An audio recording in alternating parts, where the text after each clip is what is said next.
I spend too much time just getting ready. Let me be out. Hello hello, j'espère que vous allez bien, je suis trop contente de vous retrouver aujourd'hui pour une nouvelle vidéo. Aujourd'hui je suis en forme mais ce n'était pas du tout le cas hier. J'étais censée tourner la vidéo d'aujourd'hui hier, mais ça a été une journée complètement sans.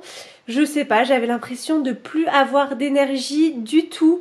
J'ai passé ma journée affalée sur le canapé. Vraiment, j'ai fait que dormir, je me sentais pas bien, j'avais des espèces de bouffées de chaleur, enfin voilà, je voulais juste vous partager ça parce que depuis le début du deuxième trimestre, il y a presque 3 mois parce que je suis presque à la fin, tout va bien et c'est vrai que je vous partage beaucoup de moments où tout va bien, mais voilà, je voulais aussi rester honnête avec vous et vous montrer qu'il y a aussi des jours où ça va beaucoup moins et c'était vraiment le cas hier. C'est vrai que j'ai de la chance depuis ce deuxième trimestre d'avoir plein d'énergie, de pouvoir faire tout ce que je veux, de me sentir vraiment super bien dans mon corps, mais voilà, il y a des jours où ça va quand même beaucoup moins. Là, ce matin, c'est bon, j'ai retrouvé mon énergie. Je sais pas si c'était un espèce de contre-coup des vacances, c'est possible. Mais de toute façon, depuis le début de cette grossesse, j'essaye d'écouter mon corps au maximum. Donc quand ça va bien, je m'empêche pas de faire des choses. Au contraire, j'essaye d'en profiter au maximum, toujours en m'écoutant, jamais en dépassant mes limites. Mais j'en profite, si ça va bien, autant en profiter. Mais les jours où ça va moins bien, ou quand je sens que j'ai besoin de me reposer, je me force pas et je m'écoute au maximum. Donc hier c'était une journée canapé à dormir.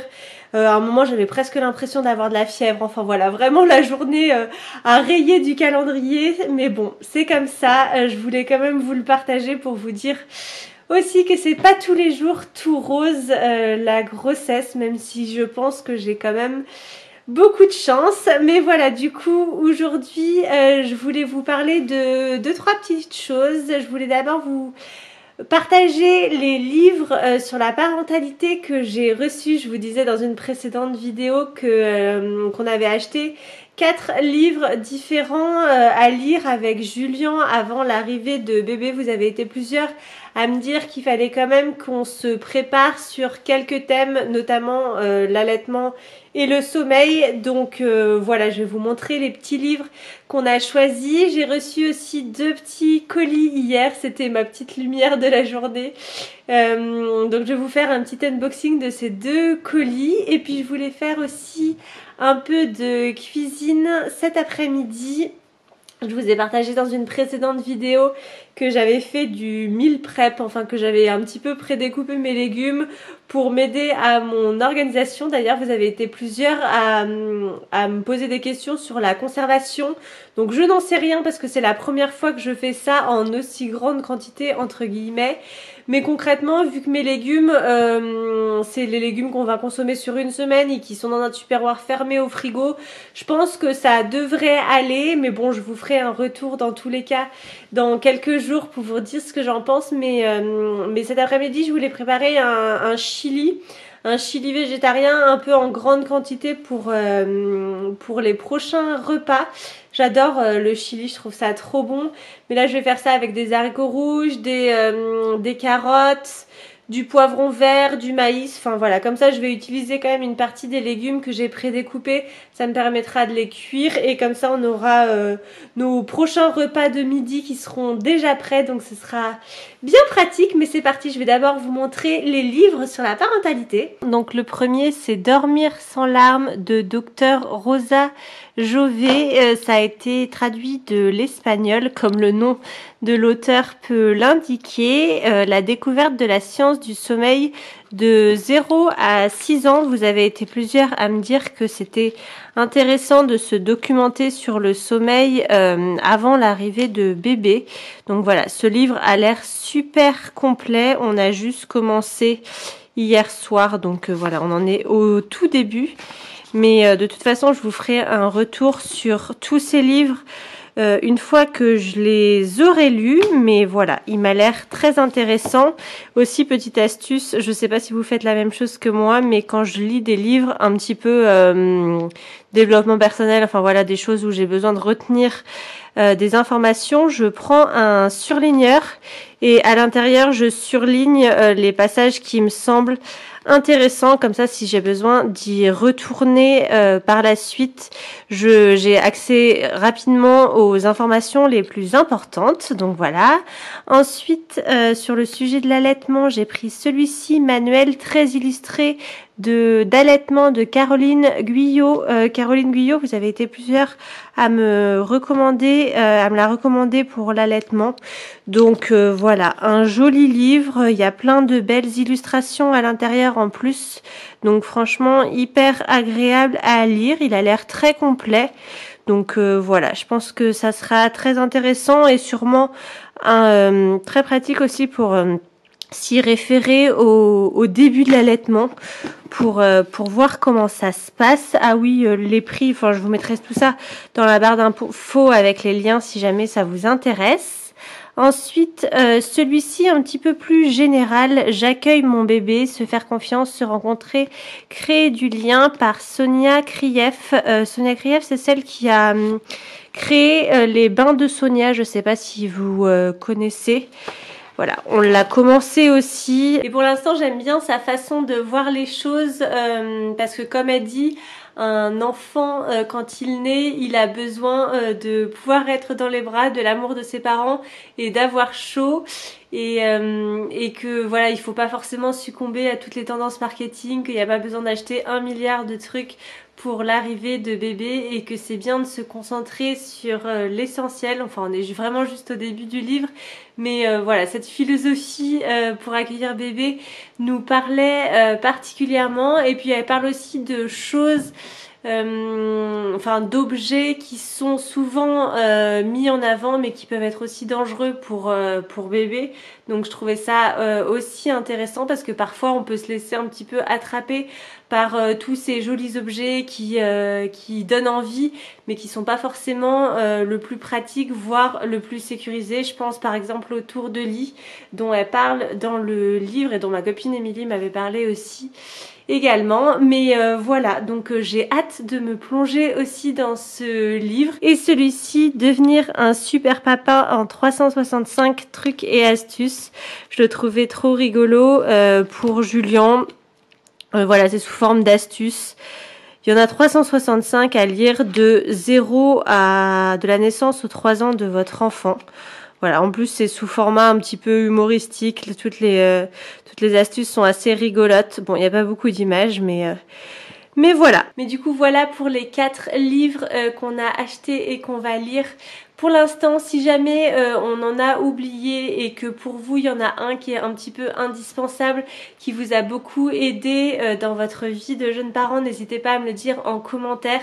Je verrai si on le rajoute à notre liste. Je crois qu'il y en a un qui était pas mal revenu aussi, c'était le mois d'or, donc le mois juste après l'arrivée de bébé sur le postpartum. Faudrait que je me penche dessus. Mais voilà, j'aime toujours beaucoup avoir vos recommandations, c'est hyper intéressant de pouvoir échanger avec vous.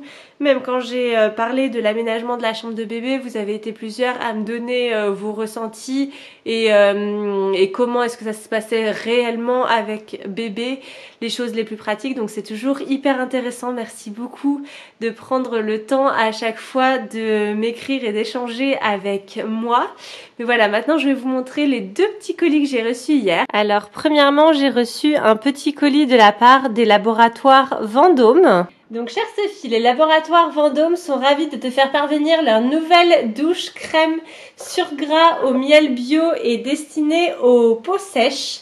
Sa texture onctueuse et son délicat parfum t'offriront un vrai moment de douceur sous la douche. À cette occasion et dans le cadre de leur parrainage de l'association Un Toit pour les abeilles, nous sommes ravis de t'annoncer que nous avons parrainé en ton nom 2000 abeilles pendant 1 an. Trop bien! J'ai même le petit certificat de parrainage avec mon nom. Tu découvriras aussi dans ce colis un pot de miel de l'abeille urepoise qui est la ruche parrainée par les laboratoires Vendôme. Donc trop bien, un gel douche au miel. Je vais l'ouvrir, je vais sentir si ça sent bon. J'adore généralement ces odeurs. Ah oui, là on peut pas se tromper. Ça sent trop bon le miel. Trop bien, j'ai trop hâte de le tester. Et du miel aussi, j'en consomme beaucoup, j'adore ça. Oh, ça sent trop bon. J'ai trop envie d'en manger maintenant. J'en consomme hyper souvent, surtout en automne-hiver, j'avoue. J'en mets souvent dans du lait chaud ou même sur des tartines. Je trouve ça trop bon. Personnellement, j'adore le miel quand il est un petit peu dur et granuleux. Je sais pas ce que vous en pensez. Je préfère le miel dur au miel tout liquide. Mais voilà, c'est une préférence personnelle. Et celui-ci est tout dur, donc je suis très contente. Mais voilà, du coup, pour le premier colis, un petit douche crème sur gras pour les peaux sèches de Laboratoire Vendôme au miel bio, donc trop bien, j'ai hâte de le tester et je vous en reparlerai. Et le deuxième colis, c'est celui-ci, le DJI OM4, qui est un stabilisateur de téléphone de la part de mon papa pour mes 30 ans. J'ai trop hâte de tester parce que franchement, ça a l'air hyper chouette. Il y a plein de fonctionnalités, donc pour faire des vidéos hyper smooth, enfin pour pas qu'il y ait d'à-coups, ça peut traquer un personnage, enfin ça a l'air vraiment trop cool, donc je vais essayer de me pencher là-dessus et de voir comment ça fonctionne.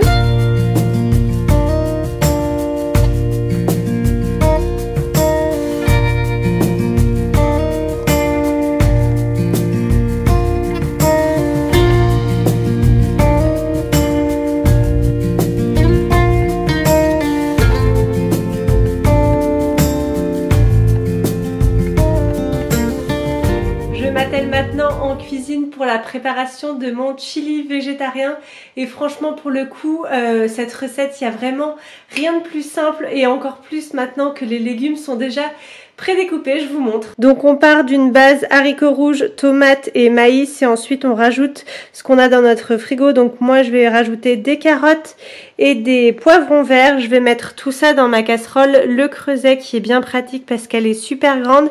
Je vais laisser mijoter ça pendant au moins 2 heures avec plein d'épices, du cumin, des épices mexicaines, voilà, pour donner plein de goût.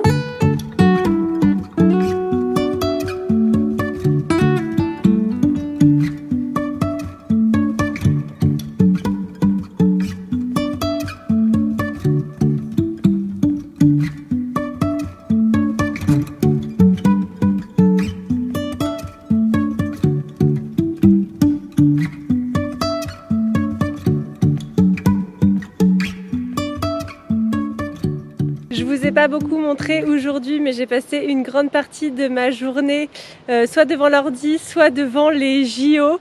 Donc avec Julien, on est parti s'aérer un petit peu la tête pour une petite balade en forêt. C'est parti. Full stop. Can't believe I live in your thoughts. I think about you all the time, morning, evening and midnight. Such a wonderful delight.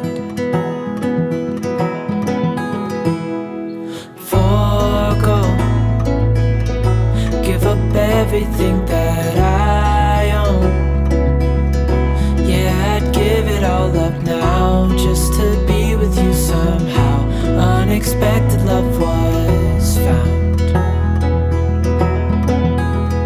You're the rose in a garden.